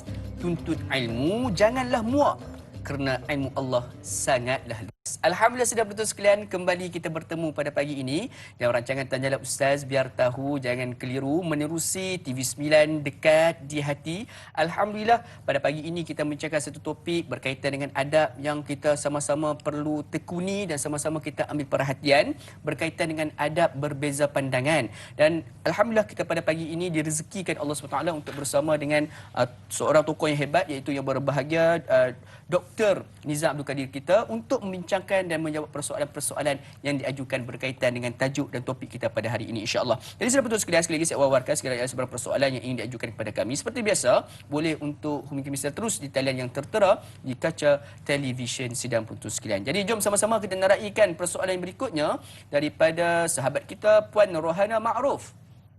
Assalamualaikum warahmatullahi wabarakatuh. Ustaz Dr. Nizam dan Luqman, kru-kru dan para penonton sekalian. Waalaikumsalam warahmatullahi. Soalan saya, sering kita dengar berita-berita yang melibatkan di kalangan pelajar-pelajar berkaitan dengan perlakuan, berkaitan adab dan akhlak yang tidak terkawal, seperti buli, mengugut, tiada rasa hormat kepada guru dan orang yang lebih dewasa sehingga ada terdapat mangsa kehilangan nyawa. Apakah punca dan cara untuk kita mengatasinya untuk memperbaiki kelakuan adab akhlak di kalangan pelajar-pelajar sekolah dan universiti? InsyaAllah, mohon bimbingan Ustaz. Jazakallahu khairan katsira. Satu soalan yang menarik untuk anak-anak muda kita zaman sekarang. Silakan Ustaz. Bismillahirrahmanirrahim. Ya. Para ulama menyatakan al-adabu qabla al-ilmi. Adab sebelum daripada ilmu. Jadi maknanya kita kena tekankan soal adab sebelum kita masukkan terlalu banyak maklumat-maklumat pasal ilmu, ya. Dan ini yang perlu kita cuba terapkan sikitlah, ya. Jadi sekarang ni kita lebih kepada soal knowledge, soal ilmu itu. Guru datang mengajar, nak habiskan silibus dan sebagainya, tetapi adab tidak ditekankan, ya. Jadi kalau peribahasanya bapa borek anak rintik, ya. Kalau guru kencing berdiri, anak murid kencing berlari. So anak murid itu adalah cerminan adab daripada adab ibu bapa dan guru, ya. Jadi kalau ibu bapa tidak beradab, sudah tentu anak-anak lagilah tidak beradab. Ya, kalau ibu bapa beradab pun belum tentu anak-anak beradab. Jadi sekarang ibu bapa tidak beradab, sudah tentu anak-anak lebih-lebih lagi tidak beradab. Itu secara umumnya begitu. Begitu juga dengan keadaan guru yang tidak beradab, guru yang tidak berakhlak, ya. Dia akan memberikan suatu refleksi kepada anak murid, ya. Mana kalau guru tak beradab, maka anak murid pun akan jadi masalah. Dan guru ni tidak beradab kerana dulu masa dia anak murid, dia pun tidak beradab dengan guru dia. Dia kesan buruk makin buruk, ya. Keruntuhan dari sudut adab, keruntuhan dari sudut akhlak. Jadi saya ingat kita perlu patah balik soal adab itu. Kerana ilmu ni boleh dituntut, boleh dicari. Tapi adab ni dia sukar, dia perlu bentuk. Sebab tu kalau kita lihat sekarang kelas online sebagai contoh kan, PKP ni, dia soal adab tu dia sukar lagi. Sebab dia semata-mata pemberian maklumat, ya, guru bercakap dalam komputer, anak murid tengok ke tak tengok, wallahu alam, ya. Tapi bila dia bersekemuka di sekolah tu, guru boleh memainkan peranan, ya. Sebab itu dalam pendidikan ini dia ada jari. Dia nak bentuk jasmani, dia nak bentuk emosi, dia nak bentuk rohani, dia nak bentuk intelektual. Jadi rohani ni soal adab, soal akhlak, ya. Jadi sebab itu balik kepada soalan tadi itu, makna kita nak kena betul-betul lah, ya, memainkan peranan ibu bapa dan anak-anak. Kata Abdullah bin Mubarak, kalau tak silap saya lah, dia menyatakan dia menuntut ni selama 30 tahun, 20 tahun untuk adab dan 10 tahun untuk ilmu. Lebih kurang begitulah, saya pun tak apa nak ingat juga, ya. Jadi maksudnya adab tu diberikan perhatian, ya, berbanding soal ilmu. Jadi kalau tidak ada adab, kita akan melihat generasi yang berpendidikan tinggi, ada ijazah tinggi, tapi dia mungkin makan rasuah. Dia mungkin kutuk guru dia. Dia mungkin cakap kurang ajar, tidak sopan. Walaupun dia ada PhD, kan? Itu maknanya adab tu ada masalah. Wallahu a'lam. InsyaAllah. Jadi ilmu boleh dituntut dan dicari, tetapi adab perlu dididik sejak daripada kecil. InsyaAllah. Jadi sudah penonton sekalian, dan juga doktor tadi berkongsikan bahawa sebenarnya kita belajar ini adalah untuk membina jeri, iaitu jasmani, emosi, rohani dan juga intelektual. InsyaAllah mudah-mudahan menjawab persoalan tersebut. Jadi sama-sama kita nak raikan soalan yang berikutnya daripada saudari Izzara. Assalamualaikum Ustaz Andai dan semua kru tanya Ustaz. Waalaikumsalam warahmatullahi. Bagaimana pula perbezaan pandangan melibatkan kekeluargaan?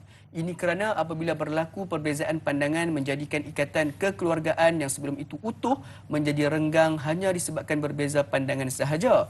Mohon pandangan Ustaz. Sekian, terima kasih. Satu soalan yang cukup menarik berkaitan dengan institusi kekeluargaan. Ya. Silakan. Biasalah biasa kita bertikam lidah sesama saudara adik-beradik dan sebagainya, itu satu perkara yang normal ya. Tetapi bagaimana kita nak menguruskan perbezaan itu, ya? Maknanya dari sudut harta pusaka sebagai contoh, ya. Kalau duit dia lebih mudah, kita nak faraid. Tapi kalau masalah tanah, kalau masalah rumah, ya, kalau anak ada 5 orang nak bagi sebuah rumah, kawan ni dapat toilet, kawan ni dapat bagi susah tu. Jadi bagaimana kita nak menguruskan perbezaan ni? Sebab anak ni dapat 1/2, yang ni dapat 1/3 sebagai contoh lah, kan. Ni dapat 1/6, rumah ada sebuah, macam mana nak bagi? Sudah tentu kita akan berbeza pandangan. Tanah sebagai contoh, ya. Seorang mati dia ada tanah. Tanah ni komersial, mahal sikit. Tanah ni jauh daripada bandar, murah sikit. Anak ni nak tanah yang dekat bandar. Kalau nak jual mahal, yang ni kalau jual pun tak laku, kan. Nak pergi buat pun jauh, kan. Jadi tak mau tanah ni. Jadi beza, bergaduh, bermasam muka dan sebagainya. Berbeza kadang-kadang nak jaga mak ayah yang sudah tua, kan. Gaduh, kan. Aku seorang yang duk jaga, orang lain tak jaga, kan. Jadi itu maknanya benda-benda ni dia nak kena ada tolak ansur, dan nak kena ada kesabaran, dan nak ada, kita kata, hati tu. Hati yang bersih. Yang bersih. InsyaAllah bila kita ada hati yang bersih, kita ada kesabaran dan sebagainya, kita utamakan adab, tolak ansur, insyaAllah boleh selesai. InsyaAllah. Sama juga kalau kita tengok dalam konteks yang lebih luar, ya, keluarga yang lebih besar, iaitu masyarakat kita, negara kita, ya. Kita hidup dalam masyarakat pelbagai kaum, pelbagai agama, pelbagai etnik sebagai contoh, ya. Untuk kita uruskan perbezaan ni, perbezaan pandangan ni, makna asas paling penting, saya ingatlah, saya rasa asas paling penting ialah al-adlu, keadilan. Ya, keadilan. Maknanya dari segala peringkat kita nak berinteraksi ni, sudah tentu kita akan beza pandangan, kita mesti utamakan keadilan. Ya. Wala yajrimannakum syana'anu qaumin ala alla ta'dilu i'dilu huwa aqrabut taqwa. Janganlah kerana benci kepada sesuatu kaum menyebabkan kamu berlaku tidak adil. Bersikap adillah, kerana adil itu lebih hampir kepada takwa. InsyaAllah. Jadi sudah betul sekalian, apa-apa pun yang penting adalah hati. Hati yang suci akan menghasilkan peribadi yang terpuji. Jadi insyaAllah sudah betul sekalian, banyak lagi yang kita akan jawab, kita akan carikan jawapannya. Dan jangan lupa teruskan bersama kami dalam rancangan Tanya Ustaz, biar tahu, jangan keliru. Bertemu sebentar saja lagi, insyaAllah.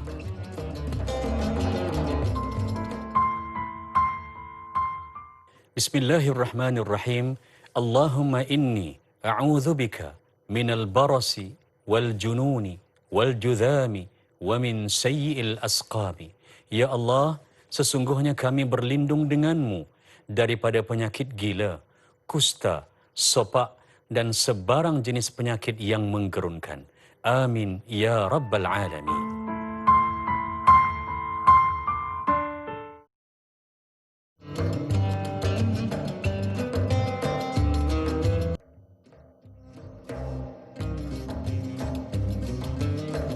Alhamdulillah sudah betul sekalian, kembali kita bertemu, kita bersatu, kita berpadu di dalam rancangan Tanyalah Ustaz. Biar tahu yang keliru pada pagi ini, membicarakan topik berkaitan dengan adab berbeza pandangan. Alhamdulillah Sedar tak sedar kita sudah pun memasuki segmen yang terakhir pada pagi ini. Mudah-mudahan pertemuan kita pada pagi ini mendapat rahmat dan juga kita difahamkan dengan sistem ilmu yang diberikan oleh yang berbahagia Dr. Nizam kita pada pagi ini, insya-Allah.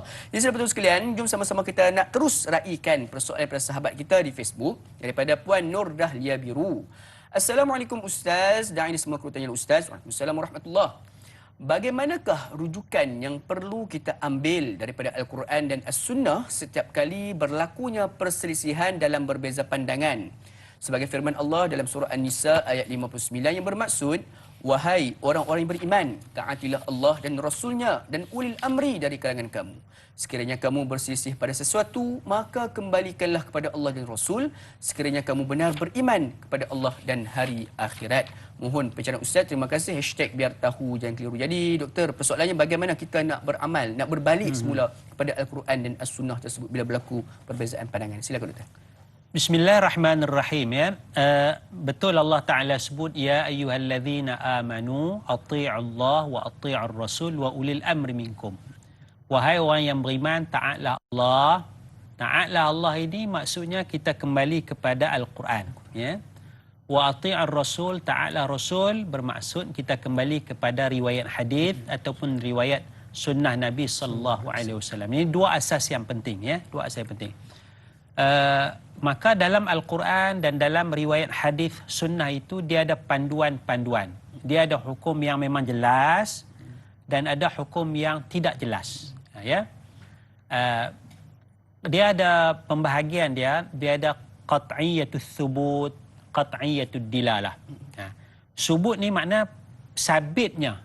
Kalau Quran tu qat'i. Qat'i ni maknanya mu'tamad, confirm. Tidak ada keraguan. Ini memang Al-Quran. Itu qat'i. Hadis Nabi pula, dia tak berapa qat'i. Dia zanniyatul thubut. Makna zon, sangkaan di kalangan para ulama ijtihad, ini hadis Rasulullah sallallahu alaihi wasallam ya. Adalah beberapa hadis yang sampai tahap qat'i, hadis mutawatir. Tapi kebanyakan hadis ahad tu zanniyatul thubut. Termasuk hadis-hadis dalam Sahih Bukhari. Ya. Ya, Sahih Bukhari, Sahih Muslim dan sebagainya. Baik, itu satu keadaan. Mana sabitnya Quran lebih tidak dipertikaikan berbanding dengan kesabitan dalam hadis Nabi. Satu. Apapun qat'i ka zanni ka, ini Quran, ini hadis Nabi. Bila ulama kata ini hadis Nabi, kita tak ertikailah. Okey.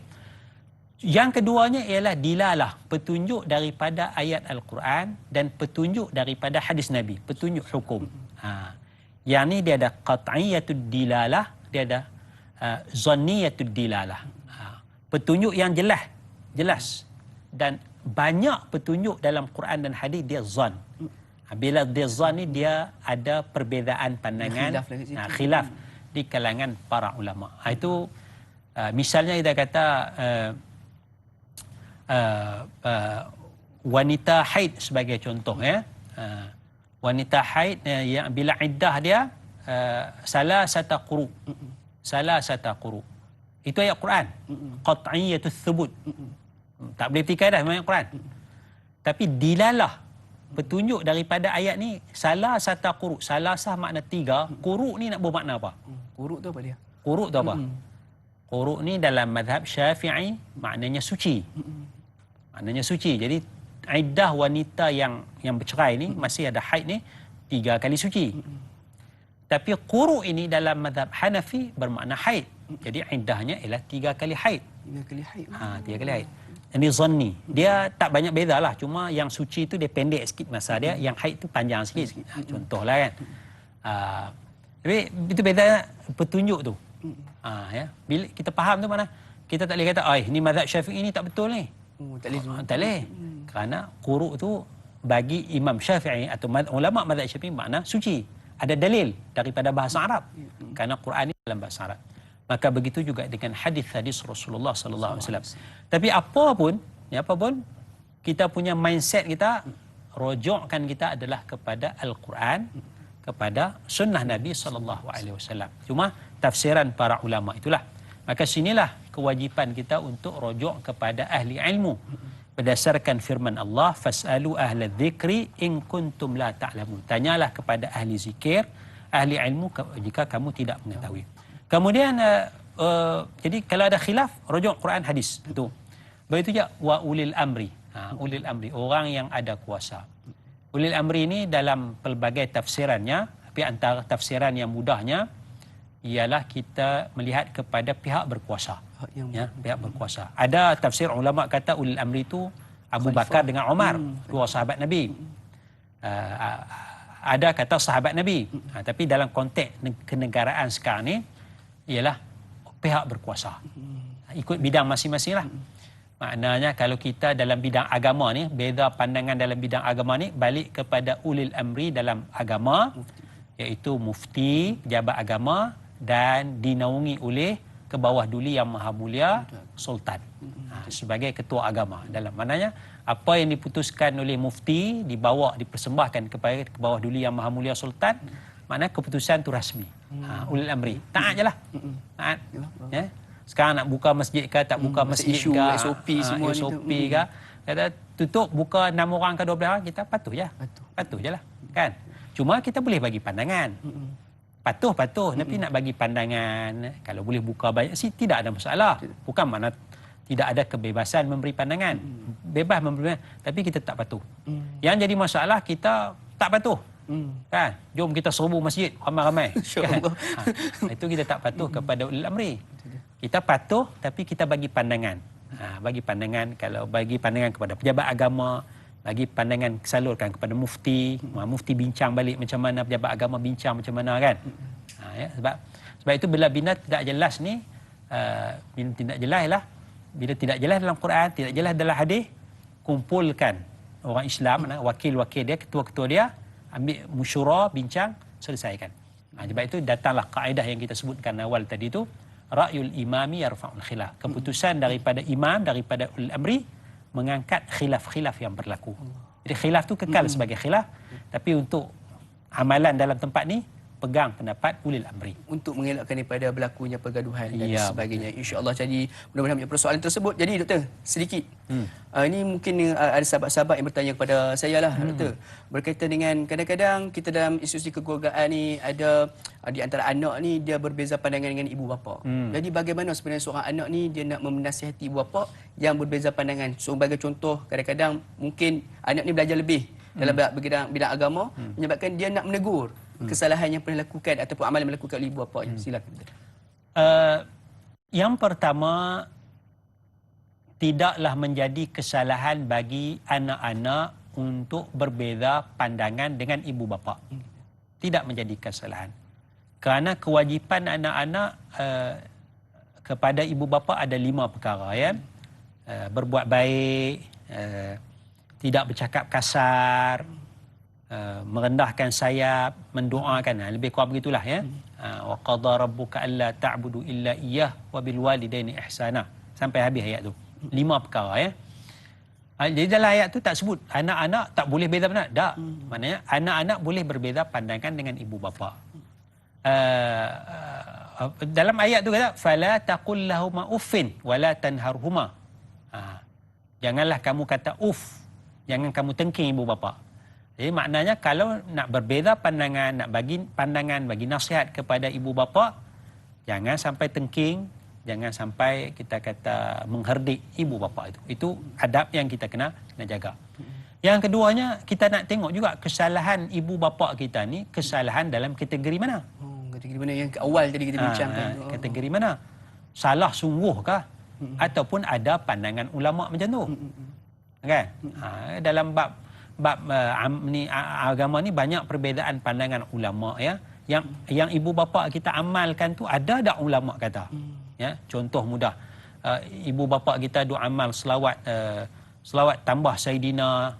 Kita rasa kita mengaji sedikit. Apa duk tambah Sayyidina ni? Kan?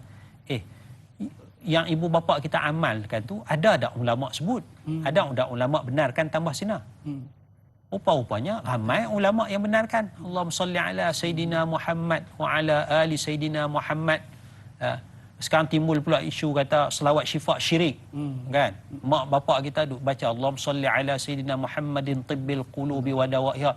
Kita mengaji syirik ni. Kita kata Lepas tu selawat nariyah, katanya syirik. Allahumma salli ala Sayyidina Muhammad salatan kamilatan wa sallim sampai habis tu. Betul ke syirik? Ulama mana kata syirik? Ni ulama ni. Ada tak ulama yang kata tak syirik? Ada. Ramai. Ramai lagi. Kan? Ramai ulama kata selawat syifa tak syirik. Ramai ulama kata selawat nariyah tak syirik. Jadi kita nak tegur tu, kita tengok tak ada apa pun sebenarnya, kan? Gitu. Tapi kalau mak bapa ayah kita tu duk main judi sebagai contoh, kan? Lepas tertanya ayah kita, ayah duk main judi tekan nombor ekor ni, ikut siapa ni? Ulama mana?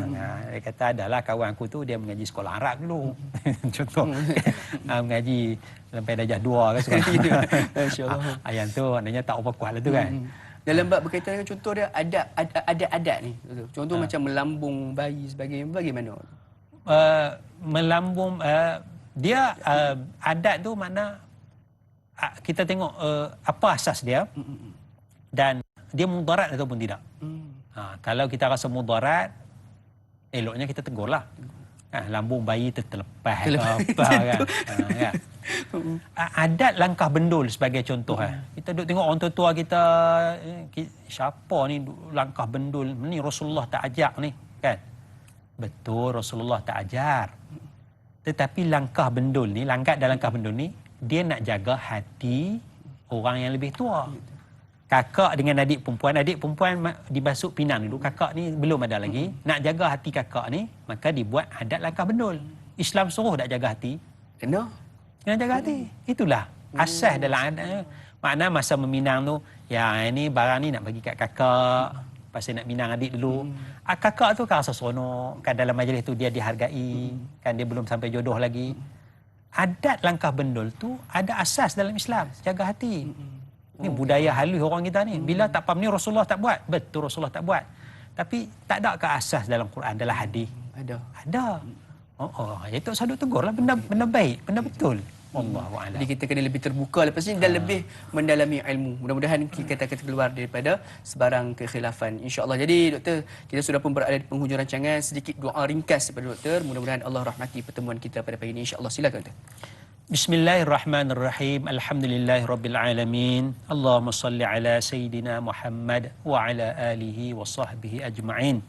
Allahumma ighfir lana dhunubana wa liwalidina warhamhuma kama rabbayana shighara. Wa jami'il muslimina wal muslimat wal mu'minina wal mu'minat bi rahmatika ya arhamar rahimin. Allahumma a'inna ala dhikrika wa syukrika wa husni ibadatik. Wa sallallahu ala sayidina Muhammad wa ala alihi wa sahbihi ajma'in walhamdulillahirabbil alamin. Amin amin rabbil alamin. Jazakallahu khairan katsira doktor di atas perkongsian ilmu pada pagi ini. Mudah-mudahan memberikan manfaat buat kita bersama.